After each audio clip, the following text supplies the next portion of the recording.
Hello friends, आपका स्वागत है मेरे YouTube channel VS computer classes में। आज हम कंप्यूटर की सेकेंड क्लास अटेंड करने जा रहे हैं, जिसके अंदर मैं आपको कंप्यूटर के fundamental सिखाऊंगी।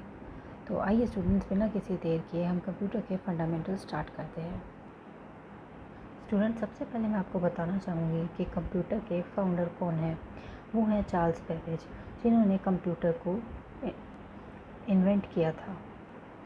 Basically computer students calculation करने के काम आता है और डेटा स्टोर करने के काम आता है, जो कि मैं अपनी पहली स्लाइड में आपको बेसिक कंप्यूटर्स में बता चुकी हूँ। तो आइए स्टूडेंट्स आगे पढ़ते हैं, इसकी डिटेल्स लेते हैं। सबसे पहले देखते हैं स्टूडेंट्स हम टाइप्स ऑफ कंप्यूटर। यहाँ पे दो तरह के कंप्यूटर आपकी स्क्रीन पे दिखाए जा रहे हैं। एक होता है डेस्कटॉप कंप्यूटर और एक होता है लैपटॉप। जैसा कि मैं फर्स्ट स्लाइड में आपको बता चुकी हूँ डेस्कटॉप कंप्यूटर के बारे में। इसमें मॉनिटर होता है जिसमें डिस्प्ले आता है जो भी हम टाइप करते हैं। सीपीयू होता है जो कि ब्रेन ऑफ कंप्यूटर कहलाता है और उसमें सारी प्रोसेसिंग होती है। कीबोर्ड होता है जिससे कि हम टाइप करते हैं और एक माउस होता है जिससे कि हम सेलेक्ट करते हैं। दूसरा होता है स्टूडेंट्स लैपटॉप। लैपटॉप कंप्यूटर की मॉडर्न फॉर्म है जिसके अंदर सिर्फ टच पैड अवेलेबल होता है, जिसके यूज़ से हम सारे काम कर सकते हैं कंप्यूटर में। लैपटॉप के अंदर सीपीयू ऑलरेडी इंस्टॉल होता है और माउस का काम हम टच पैड से कर सकते हैं। आइए स्टूडेंट्स हम आगे बढ़ते हैं, जिसमें हम पार्ट्स ऑफ कंप्यूटर डिस्कस करते हैं। देखिए स्टूडेंट, पार्ट्स ऑफ कंप्यूटर क्या होता है। इसके अंदर एक सीपीयू होता है जिसके एक साइड इनपुट डिवाइसेस हैं और एक साइड आउटपुट डिवाइसेस हैं। इनपुट डिवाइसेस जो कि कीबोर्ड है या माउस है, जिससे हम कुछ भी डेटा डालते हैं जो मेमोरी में डाल जाता है, और उसके बाद आउटपुट में जैसे कि मॉनिटर है या प्रिंटर है या फिर स्पीकर है, उनके थ्रू वो हमारे को प्रोवाइड करवाता है आउटपुट। जैसे कि स्टूडेंट्स इस पिक्चर में आप देख रहे हैं, मेमोरी है, डेटा है और इन्फॉर्मेशन है, और सीपीयू की तरफ एक एरो बना हुआ है, जिसका मतलब ये है कि हम इनपुट डिवाइस से डेटा डालते हैं जो मेमोरी में जाता है और फर्दर इन्फॉर्मेशन की फॉर्म में जाता है और हमारे पास आउटपुट पे डिस्प्ले होता है, और ये सारी प्रोसेसिंग सीपीयू के अंदर होती है। तो आइए स्टूडेंट्स हम फर्दर चलते हैं इनपुट डिवाइसेस की तरफ। हमारी इनपुट डिवाइस में सबसे पहला डिवाइस आता है कीबोर्ड। जैसे कि मैंने आपको यहाँ पे मेंशन किया हुआ है स्क्रीन पे, we do type with the help of keyboard. हम कीबोर्ड से टाइपिंग करते हैं। हमारी कीबोर्ड में फंक्शनल कीज़ होती है, न्यूमरल कीज़ होती है, ऐसे ही तरह की अदर कीज़ होती हैं जो कि हमें हेल्प करती हैं इनपुट प्रोवाइड करवाने में। आइए देखते हैं हमारा नेक्स्ट इनपुट डिवाइस। हमारा नेक्स्ट इनपुट डिवाइस है mouse. A mouse is a pointing device that allows use of a graphical interface. Whenever we want to select anything written on screen, we can do easily with the click of a mouse. Mouse एक pointing device होता है जो कि हमें use होता है graphical interface में। हम जब भी कुछ सेलेक्ट करना चाहते हैं या फिर कोई भी लिंक ओपन करना चाहते हैं, उसके ऊपर हम माउस से क्लिक करते हैं एंड फर्दर वो ओपन हो जाता है। जैसे कि आप राइट हैंड साइड में देख सकते हैं, एक पॉइंटर नज़र आ रहा है जो कि माउस की हेल्प से नज़र आता है। हमारा नेक्स्ट इनपुट डिवाइस है touch screen.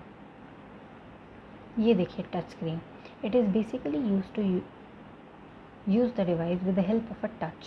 We can nowadays operate laptop with the help of a touch. Best example of touch screen is smartphone और POS. इसका मतलब ये हुआ कि हम टच स्क्रीन, जैसे हम अपने फ़ोन पे स्क्रीन पे क्लिक करते हैं, टच करते हैं, जिससे हम अपना फ़ोन ऑपरेट करते हैं, ऐसे ही आजकल न्यू जनरेशन के लैपटॉप्स आ रहे हैं जो कि हम टच स्क्रीन से यूज़ कर सकते हैं, यानी कि एक टच से हम सारे फंक्शंस को परफॉर्म कर सकते हैं।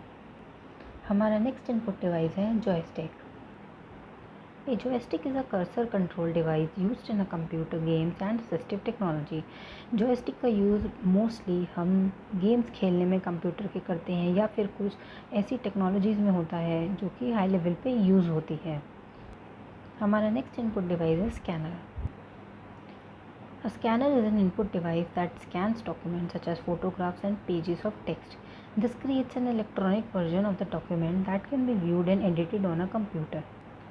इसका मतलब है एक स्कैनर एक ऐसा इनपुट डिवाइस है जिससे हम डॉक्यूमेंट्स जैसे कि फ़ोटोग्राफ या फिर जो टेक्स्ट लिखा होता है वो स्कैन करते हैं और वो इलेक्ट्रॉनिक वर्जन की फॉर्म में, डॉक्यूमेंट की फॉर्म में हम कंप्यूटर पे देख सकते हैं। फॉर एग्ज़ाम्पल अगर हमें कोई भी पेपर हमारे हाथ में फ़िज़िकल फॉर्म में है, हम इस मशीन के अंदर डालते हैं, उसमें स्कैनिंग बटन को क्लिक करते हैं तो वो इलेक्ट्रॉनिक फॉर्म में कंप्यूटर पे स्क्रीन पे रिफ्लेक्ट हो जाएगा। इसे हम स्कैनिंग कहते हैं। नेक्स्ट इनपुट डिवाइस हमारा है OMR। OMR मतलब optical mark reader. It is the process of capturing human marked data from document forms such as surveys and tests. They are used to read questionnaires, multiple choice examination papers in the form of shaded areas. इसको मैं आपको एक example से समझाती हूँ जो ज़्यादा better समझ आएगा। फॉर एग्जांपल जब आपने देखा है कुछ एग्ज़ाम्स ऐसे होते हैं जिसके अंदर OMR शीट प्रोवाइड की जाती है, हमें अपने आंसर्स उनके अंदर मार्क करके देने होते हैं, शेड करके देने होते हैं। उन शीट्स को रीड करने के लिए हमें OMR मशीन की ज़रूरत पड़ती है, जिससे हमें अपने सारे आंसर्स प्रोवाइड होते हैं। नेक्स्ट इनपुट डिवाइस है हमारा barcode reader. Barcode reader, it is an optical scanner that can read printed barcodes, decode the data contained in the barcode, and send the data to a computer. Like a flatbed scanner, it consists of a light source, a lens, and a light sensor translating for optical impulses into electrical signals. बहुत छोटे से example से समझाती हूँ student आपको। जब हम shopping करने जाते हैं या फिर कहीं सुपरमार्केट जाते हैं, जब कंप्यूटर पे हमको बिल निकाल के देते हैं, तब आपने नोटिस किया होगा कि वो स्कैन करते हैं, बारकोड रीडर से वो स्कैन होता है, उसे ऑप्टिकल स्कैनर करते हैं, जिससे कि उस प्रोडक्ट की डिटेल कंप्यूटर में आ जाती है और फर्दर हमारे लिए बिल की लिस्ट तैयार हो जाती है। हमारा नेक्स्ट इनपुट डिवाइस है MICR। MICR मतलब मैग्नेटिक इंक कैरेक्टर रीडर।